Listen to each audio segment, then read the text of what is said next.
It's all about accessories, Kim. It is. It Yeah. is. Which is a little harder for guys too, right? Like, so again, in the old days it was ties. Not many men wear ties anymore, and certainly not when they're on vacation. I guess you could take an ascot and you could be like Freddy from Scooby Doo, but it's the mixing and matching, good for you, and I think that's good advice for women.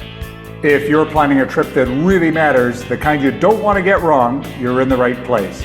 This is Unpacked, where we slow down luxury travel decisions and talk through what's actually worth it. If clarity matters to you, then you're in the right place. We'll also share here some of the same insights contained in our weekly travel letter. Today we are talking about packing lists. Can you tell us what inspired this story? Yeah. This is about a year or so ago, and Sue and I were traveling with my mother, who is 85 years old. And she generally travels pretty well, but she couldn't handle her own luggage. And so that's fine. She was traveling with us. I'm more than happy to help her. But when I sort of looked around, there were a whole bunch of other people carrying hot tub sized suitcases and thinking, yeah, this is not good. This is today on Dream Travel Share Unpacked. So, do you have a set packing list when you travel? I do, and every time I get home from a trip, I sort of go back in and update that list. So, is there anything that I should have packed but didn't have? Did I have to go out and buy anything while I was away and wherever it was, or anything that I didn't use? Is there anything I didn't take? And so again, it'll depend a little bit on where you're going to. But yeah, I've got a 90% list. How's that? Where for any trip I take, 90% of it is documented. I'm ready to go. Oh, that's smart. In fact, I am on the road right now for 5 weeks, oddly enough. And people may be there. Can you see that suitcase? I can't really. Yeah, that's It's my pretty suitcase for small. 5 weeks. So it would be a standard carry-on roller that you would, I check it because I'd rather not have to deal with a carry-on. But I didn't need any more space. I brought the little one. Whoa, I think some women in our audience are going to be going, no way, no way. But we might be able to get them there, right? We All might be right, able to let's see get what we them. can do. Okay, so let's start with your general packing advice. Yeah, I think a couple of things. So one would be is if you're traveling, so Sue and I almost always travel together. And so if we're going carry on, it doesn't matter quite as much, of course. But if we're checking luggage, we learned this. You remember coming out of the pandemic, it was nasty there for a little while where there were, Yeah. all the news stories. There were thousands of suitcases at airports that went missing. So we got into this habit then, is we split our stuff up. So half my stuff goes in her suitcase, half her stuff goes in my suitcase. And that way, if one of our bags goes missing, we're not completely lost. So now if both of our bags go missing, oh, well, that's the way it goes then. So Yeah, uh, great idea. we always, I have a different set of clothes for when I'm on the road, mostly because they're ones that I can wash in a sink and will dry overnight. So heavy cottons and jeans and stuff like that, which I'm more than happy to wear at home, don't make it in my suitcase when I go away. I need something that's going to wash and dry quickly and wear well. Um, I think for the shoppers out there, so I'm not this guy, so I have to take other people's advice here. But if you're a person that comes home with a lot more stuff than you take with you, then nested suitcases are a good idea. So that suitcase I just showed you a minute ago um, comes inside a bigger matching suitcase. So great, nest them when you don't need the space. If you think you're going to need nest them, meaning you put the little one inside the big one. Yeah. Um, and if you need more space when you're coming home, well, you got a whole other suitcase. Okay. Um, Shoes, I think, are the most important thing you have to worry about when you're traveling. If for no other reason, then usually you end up doing a lot of walking. So you need a pair, like a really good pair of walking or running shoes, if you like, or sneakers, whatever you prefer to wear.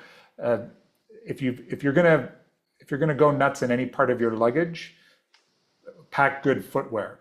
Yeah. But for me, normally when I go away, like let's say we do a river cruise or something like that, and then we do pre and post, running shoes, if it's a warm weather destination, I'll take a pair of not really flip flops, but sort of like open toed sandals, and then one pair of shoes for at night. So I will wear the same pair of shoes every single night. I'm not looking to create any fashion trends when I'm traveling. Yeah. Again, our women are going, what? Yeah.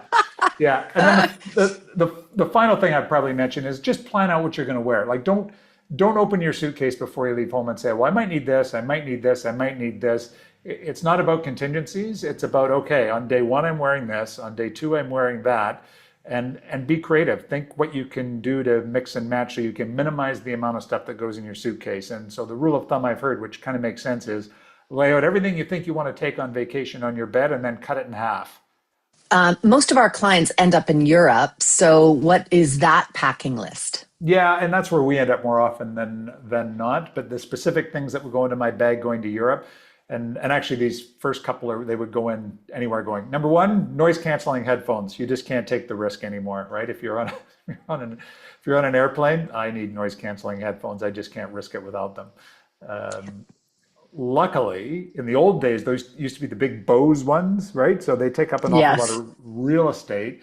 But more recently, I have Apple AirPods, and they do just as good a job as the noise canceling features my big Bose ones do, and they don't take any space at all.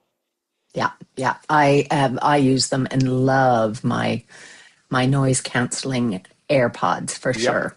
Yep. The other thing that makes it in every time I go is rain gear. So even if I'm going in the summer, I've got a very small raincoat that packs into about this big. It has a stuff sack and rain pants that are about the same. So it takes very little space in my luggage, and I always throw them in just because your life is much better when you're not soaking wet.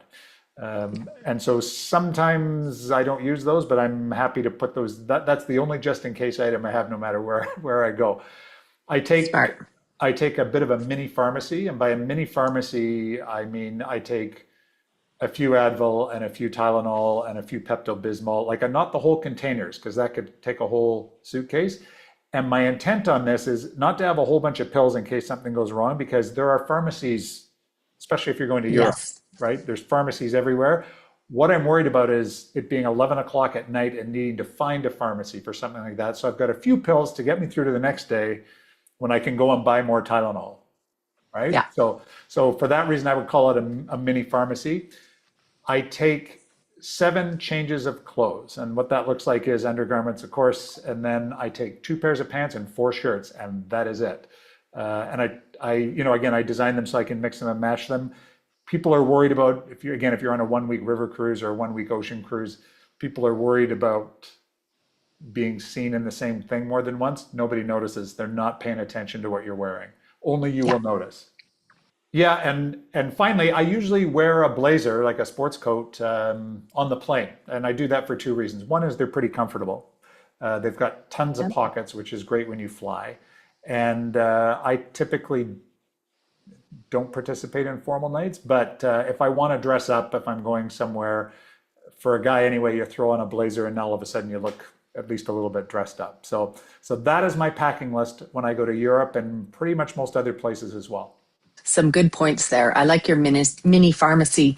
And I think you've helped me when we're traveling together with your mini pharmacy because I didn't think of the mini pharmacy and you helped me with some aid.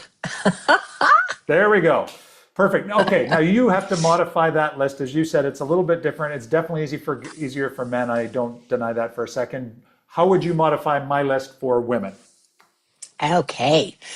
You know what's funny? I'm just so happy we're talking about this because I am going away next week and I am doing a 2 week European trip. And so we are in sort of a cooler time. Right. So, and it doesn't matter if it's spring, fall, or winter. The only thing that different in the spring and the fall and winter is that I'm needing to bring coats. Summer's often a little bit different besides a raincoat. So what I do, Bob, my rule of thumb is I go with neutrals. I go with 2 neutral colors and then 1 splash color. And then, so for this 2 week trip that I'm doing, I have 7 tops and 4 bottoms. All of those have to go. They have to, if I have like, I'm not putting in a leopard print, skirt because I might not have a shirt that goes with it. So everything has to go so that I'm going to feel like I have a whole bunch of outfits. So that's 7 tops, 4 bottoms and 2 dresses. And I can get that into, if I use the packing cubes, Yes. I can get that into a carry-on and have a backpack. That is sort of my rule of thumb. So the biggest thing is if they're neutrals with a splash of color and everything goes, you cannot believe how many outfits you can get out of that. So there's a great difference between men and women. The colors never would have even occurred to me. So Yeah, that's colors. But you know what? And there's another thing. So on my trip coming up, I'm only bringing 3 pairs of shoes. So I am bringing a cute pair of shoes for my dresses and my dress pants when I am having dinner. yes. I'm bringing a pair of really comfortable walking boots and a pair of running shoes. So again, all of that goes with my neutral palette. And this trip, it is beiges and blacks, and my spot of color is turquoise. So everything kind of mix and matches. Right on. It's all about accessories, Kim. It is. It Yeah. is. Which is a little harder for guys too, right? Like, so again, in the old days it was ties. Not many men wear ties anymore, and certainly not when they're on vacation. I guess you could take an ascot and you could be like Freddy from Scooby Doo, but it's the mixing and matching, good for you, and I think that's good advice for women. For women, yeah. Well, you mentioned, a tie. What are your thoughts about formal nights? I I don't participate in formal nights normally, so there's some exceptions to this. So again, we were at a ship christening for Oceana a couple of years ago, and they had a black tie event as part of the christening. So of course, we were told about it in advance. So yeah, I packed a suit for that. But that's really an exception. So we typically don't travel on cruise lines that do formal nights anyway, because as you know, that's more the mass market cruise lines. The mega ships do that. They don't really do that on the small ship cruise lines or the river cruise lines. Yeah.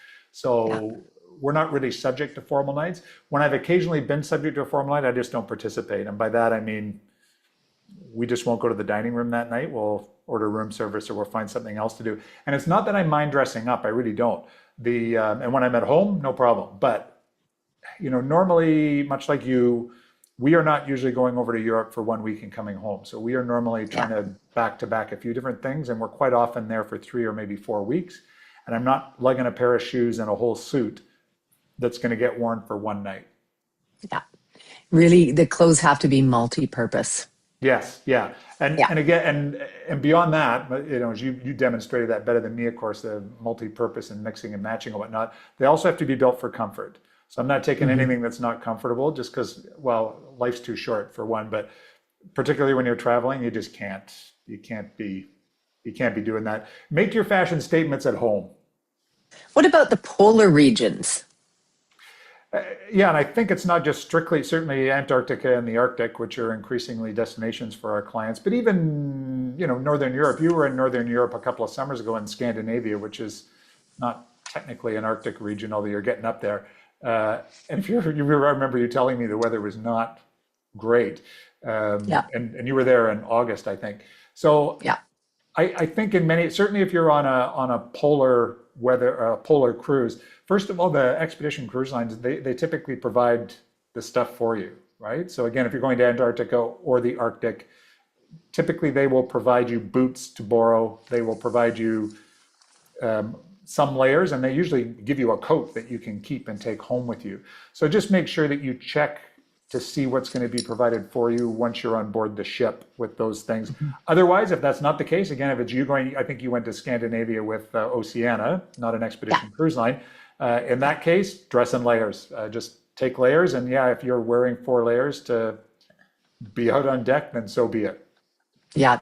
You know what's a really good travel jacket is the down-filled ones that come into a little case, and you can put them down to about this small. They're fantastic. They have saved my behind lots of times just because you run into some colder weather that you don't expect, but it doesn't take a lot of room up. So those down jackets are a fantastic idea for Yeah, travel. great idea. Yeah. And I think the final thing is people are worried that they're going to be short of something. Well, you know what? Again, we were talking about Europe earlier. So Europe has stores. So you can if you really didn't pack something and it's a critical miss, you can buy it almost anywhere you go. So there are exceptions. Again, Antarctica would be one. Not a whole lot of shopping malls in Antarctica. Galapagos Islands, you're not going to find a whole lot of place. There's some actually, oddly enough, in Galapagos, and certainly in the north of the Arctic Circle. But anywhere else you go, Yeah. you can buy stuff you're missing if you have to.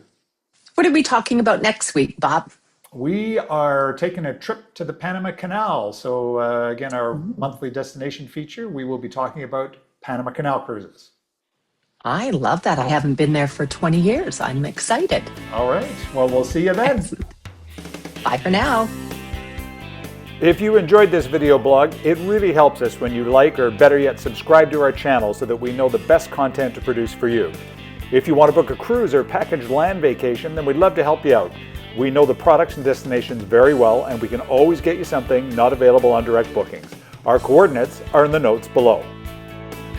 If you want these kind of insights delivered each week, we share them in a short travel letter designed for experienced travelers planning meaningful trips.